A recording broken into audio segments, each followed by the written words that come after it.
Bismillahirrahmanirrahim. Assalamualaikum warahmatullahi wabarakatuh. Alhamdulillahi rabbil alamin. Allahumma salli wa sallim ala sayyidina Muhammadin wa ala alihi wa sahbihi ajma'in, amma ba'd. Para jamaah sekalian, kita bersyukur kepada Allah Ta'ala. Alhamdulillah, sholat duhur berjamaah. Kemudian kita duduk untuk kembali lagi ngecas iman. Kita gunakan untuk ngecas iman itu firman Allah Subhanahu wa taala surat Al-Qari'ah, surat ke-101 yang diterjemahkan biasanya Al-Qari'ah itu hari kiamat. Padahal sebenarnya itu mewakili salah satu episode penting di dalam kiamat, yaitu dentuman besar yang huru hara kiamat itu. Dentuman itu membuat hati manusia itu bergoncang. As-sa'ah allati taqra'ul qulub bi ahwaliha. Saking dahsyatnya kiamat itu sampai mengejutkan manusia. Biasanya kata-kata qara'a itu ketukan yang tiba-tiba di waktu malam. Mirip orang kalau digedor pintunya jam 1 malam, Pak. Gimana, Pak? Jantungnya rasanya kayak copot rasanya. Para jamaah sekalian, sebelum kita masuki ayat-ayatnya, surat Al-Qari'ah ini merupakan surat terakhir di dalam Al-Quran berdasarkan urutan mushaf yang berbicara tentang kiamat. Kalau dari awal kan kita ada Al-Waqi'ah, ada Al-Haqqah, ada Al-Ghasyiyah, ada Al-Qari'ah. Ini terakhir. Umat Nabi Muhammad sallallahu alaihi wasallam, nabinya nabi yang paling akhir, umatnya umat yang paling akhir. Bolak-balik diceritani akhir zaman. Bolak-balik berulang-ulang diceritakan kiamat. Karena memang fase antara diri kita dengan kiamat sebagai umat ini dekat banget ya Mas sekalian. Ngene ya yo. Sing ana sing ora pati percaya lek kiamat iku ono. Padahal tiap malam Jumat membaca wa in kullun lamma jami'ul ladaina muhdharun. Masing-masing kalian pada hari itu nanti bakal dihadirkan semuanya. Kan gitu Pak, diulang-ulang. Wa in kullun lamma jami'ul ladaina muhdharun. Para jamaah sekalian, kita masuki ayatnya. A'udzubillahi minasyaitonirrajim. Bismillahirrahmanirrahim. Al-Qari'ah. Hari kiamat, sebuah dentuman yang sangat dahsyat. Mal Qari'ah. Apakah hari kiamat yang diwakili salah satunya dengan dentuman huru hara yang begitu dahsyat dirasakan manusia. Wa ma adraka mal Qari'ah. Dan tahukah kamu dahsyatnya huru hara kiamat itu? Gak kebayang di dalam akal manusia. Karena kejadian itu belum pernah gladi resiknya diselenggarakan. Cuman supaya manusia ngeh pada hari itu, salah satu keadaannya diceritakan oleh Allah Subhanahu wa taala. Yauma yakunun nasu. Pada hari ketika manusia kal farashil mabthuth. Seperti anai-anai yang berterbangan, laron, Pak. Itu kalau lagi keluar dari sarangnya atau kalau musim hujan kemudian lampu putih di rumah kita itu, wah, itu melencar kemana-mana, bertebaran kemana-mana. Kita membayangkan kira-kira fisik kita suatu saat terlempar kemana, Pak? Blimbing, Lowaru. Boleh jadi tangan di Canberra, kepala di Swiss, ya, kaki kita di Miami, atau sebagian tangan kita di planet yang paling ujung, gitu. Ini kehancurannya bukan teritorial Lowaru dan sekitarnya, Pak. Teritorial kehancurannya bukan Malang Raya dan sekitarnya, semuanya. Mau telepon apa? 911. Mau telepon wiu-wiu. Wah, wiu-wiu lagi sibuk Pak waktu itu Pak. Para jamaah sekalian, yauma yakunun nasu kal farashil mabthuth. Manusia itu berhamburan, campur aduk kemana-mana, terlempar kemana-mana.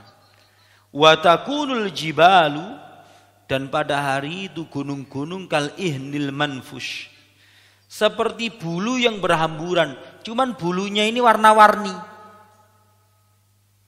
Bulunya ini warna-warni jemaah sekalian. Kalau Anda melihat tafsir surat Al-Qari'ah ini, wa takunul jibalu kal ihnil manfush. Di dalam surat Thaha, wa yas'alunaka 'anil jibali faqul yansifuha rabbi nasfa. Mereka bakal bertanya kepada Anda wahai Nabi Muhammad tentang nasibnya gunung-gunung. Itu semuanya hancur semuanya Pak. Terlempar, isinya berhamburan. Tergantung kandungan magmanya ini mengandung apa. Warna-warninya itu gunung makhluk Allah terdekat di muka bumi yang begitu besar, seperti bulu-bulu yang berhamburan. Lah manusia kayak apa? Jangan tanya truk kayak apa, ruko kayak apa, rumah kayak apa ya Mas sekalian. Gunung ini yang diangkat oleh Allah Subhanahu wa taala untuk dipikirkan manusia. Itu gunung itu berhamburan isinya. Konon lagi umat manusia hancur semuanya. Pada saat itulah momen kehancuran dilanjutkan kebangkitan itu, digelar pengadilan Allah Subhanahu wa taala. Tempat Allah membentangkan kepada masing-masing umat manusia amalan kebaikannya dan keburukannya. Ini redaksinya unik. Fa amma man thaqulat mawazinuh, maka adapun orang yang berat timbangan amal-amalnya. Para jemaah sekalian, sebagian mufasir kalau membicarakan itu begini. Seandainya orang itu memiliki usia 60 tahun, mulai akil balik sampai 60 tahun itu, semestinya sholat dia itu berapa? 60 tahun kira-kira kita kasih gambaran, sholatnya semestinya itu 6 ton. Ditimbang mestinya 6 ton. Kalau ternyata 6 ton, alhamdulillah orang itu Pak. Tapi kalau cuman 5 ton lebih sekian kintal, maka Allah Subhanahu wa taala akan bertanya, "Unzur li abdi hal min tatawwu'in?" Perhatikanlah amal-amal hambaku. Apakah dia memiliki itu? Sholat-sholat sunnah itu dia punya atau tidak? Maka kalau ibadah-ibadah sunnah dari sholat itu dia masih memiliki, ditambahkan untuk kekurangan ibadah fardunya. Semestinya usia 60 ini zakatnya itu ketentuannya 6 kintal ini. Maka kalau kurang, Allah Subhanahu wa taala juga bertanya, "Ungdur li abdi hal min tatawu'in?" Perhatikan amal hambaku ini. Dia punya sedekah sunnah atau enggak? Sedekah sunnah enggak punya. Rasulullah sallallahu alaihi wasallam, kalau orang ini adalah orang yang menjaga hak-hak sebagai umat Nabi Muhammad sallallahu alaihi wasallam, maka beruntunglah orang ini masih dapat syafaat baginda Rasulullah sallallahu alaihi wasallam. Ya Pak. Ya ini mekanisme syafaat ini. Oh ini kurang titik, kurang 3 kintal. Ya wes disyafaati. Maka jemaah sekalian, fa amma man thaqulat mawazinuh, bersungguh-sungguh untuk memenuhi batasan minimal dengan mencintai yang fardu-fardu ini penting Pak. Apalagi kemudian ditambahi mencintai yang sunnah-sunnah. Para jemaah sekalian, kita bayangkan diri kita ini rekreasi bersama-sama. Kita jadwalkan rekreasinya ini ke Jakarta. Jamaah ngopi pasta ke Jakarta. Sudah diinfo sama panitia, bekalnya 2 juta. Masing-masing dikumpulkan di panitia. Ini bekal wajibnya. Adapun bekal sunnahnya terserah, bahwa sesuai dengan keperluan masing-masing. Para jamaah sekalian, sikapnya orang yang ikut perjalanan dengan bekal yang pasti, yang minimal tadi itu, 2 juta tadi itu, di atas kendaraan itu kelihatan dari wajahnya, Pak. Yang sudah berbekal 2 juta, ketika duduk di dalam bis itu, wah, dia senyum-senyum melihat pemandangan. Waduh, api rek Singosari rek. Pemandangan pinggir tol rek. Wah, Gunung Arjuna. Wah, Gunung Semeru, begitu, Pak. Tapi orang yang bekalnya ngepres 2 juta, ndak bawa sangu yang lain, itu rada kemeringet Pak Tutut Singosari. Waduh, ngepres ya. Iki lek ana apa-apa kok iya apa iki. Apalagi yang bekalnya cuman 1,5 juta atau cuman 1 juta. Kurang dari ketentuan yang wajib. Baru masuk tol itu keringat dingin, Mbak. Sambil berbisik kepada temannya, ya boleh mulai ya. Demikianlah perjalanan ke akhirat itu ya Mas kalian. Fa amma man thaqulat mawazinuh. Adapun orang yang berat timbangan amalan kebaikan-kebaikannya sampai lebih daripada ukuran normatif yang digariskan. Fa huwa fi isyatin radiyah, dia di dalam kehidupan yang membahagiakan. Bekalnya cukup, bahkan berlebih, tenang dia. Wa amma man thaqulat mawazinuh. Adapun orang yang ringan timbangan amalan kebaikannya, gak nutut Pak. Untuk mencapai keridhaan Allah gak nutut. Bekal sunnah untuk jabrul hasil lil faraid, menutupi kekurangan-kekurangan ibadah fardu juga tidak ada. Kelayakan untuk mendapatkan syafaat baginda Rasul sallallahu alaihi wasallam juga ono. Lan diong praupane burek wudu gak tahu nu. Kan Rasulullah mengenal umatnya dari ghurral muhajjalin. Bercahaya karena bekas sentuhan air wudu ya Mas kalian. Nah kalau dilihat ini gak ono blas tanda-tanda umatku gak ono. Makanya Mas kalian rahimakumullah, fa amma man thaqulat mawazinuh, naudzubillah ini, fa ummuhu hawiyah. Maka tempat kembali dia adalah hawiyah. Hawiyah ini dijelaskan kepada ayat berikutnya. Wa ma adraka ma hiyah. Mampukah Anda membayangkan dahsyatnya hawiyah itu? Narun hamiyah. Neraka yang sangat panas.